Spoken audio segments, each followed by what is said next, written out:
chaque enfant sait, avant Pessah, on va lui enseigner Manishtana.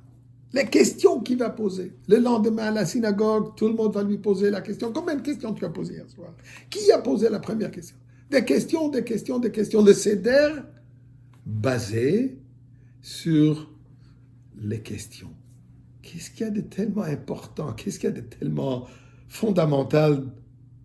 Poser la question au point où la Gemara a dit « Kana ben shoel » et maintenant l'enfant pose la question, on commence le Seder. Eh bien, la réponse, elle est très simple sur cette question. Effectivement, question représente délivrance. Question représente la liberté. Les sociétés qui veulent enfermer, contrôler leur peuple, refusent, ne leur donnent pas le droit de poser des questions.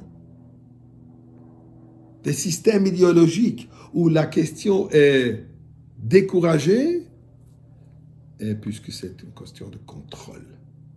Torah, mitzvot, le judaïsme est basé sur questions et réponses. Sheilot ou tshuvot, toutes les lachot sont basées sur questions-réponses. Moshe Rabbeinu pose des questions à Kadosh Baruch Hu. Yosef a été libéré de sa prison puisque Pharaon avait une question.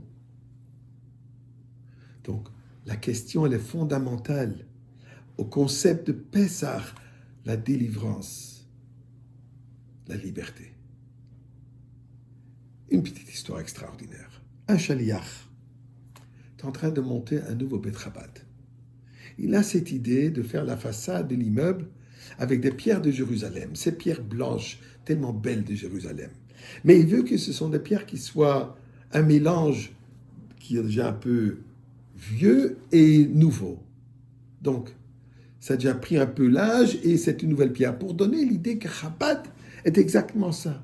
On est basé sur les traditions, sur les valeurs, sur le judaïsme authentique qui date depuis plus de 3 millénaires, 3303 ans depuis Matan Torah, et on ne se ferait pas du modernisme d'aujourd'hui et montrer comment le monde moderne n'est pas une contradiction à Torah et Mitzvot. Il y a une compagnie en Amérique du Nord, une compagnie canadienne qui se spécialise dans ce domaine.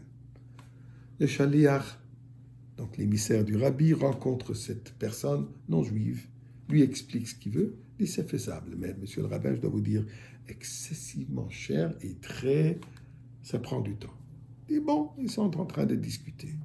Durant la conversation, ce propriétaire de cette compagnie demande au rabbin, au shaliach, est-ce que dans votre religion, on permet de poser les questions? Permettre de poser les questions, on encourage les questions. Chaque enfant est encouragé à l'école de poser des questions. Le judaïsme est basé sur les questions. Et c'est intéressant que vous me dites ça, puisque dans mon éducation religieuse que j'avais dans le passé, le questionnement était interdit. Au point qu'à un certain moment, j'ai décidé de complètement quitter cette religion dans laquelle j'ai été élevé. Tout simplement puisque on m'avait découragé de poser des questions. Et est-ce que je peux vous poser la question qui m'a toujours embêté? Écoute, tu peux poser. Si j'aurai la réponse, je partagerai. Sinon, je te dirai que je ne l'ai pas ou je vais m'informer. Eh bien, il dit, ma question est la suivante. J'ai étudié la Bible qui dit que le monde existe depuis la création, maintenant 5780 ans. Comment est-ce que ça s'accorde avec le monde des sciences qui dit que le monde existe des milliards d'années? Le shaliach, il entend cette question, il ouvre ses yeux, il dit « Wow ». Il lui pose « J'espère que je ne vous ai pas posé une question offensive ». Il dit « Non, je vais te dire ce qui est arrivé hier soir. Avant en préparer de cette réunion, j'ai demandé une bracha au rabbi. Au rabbi.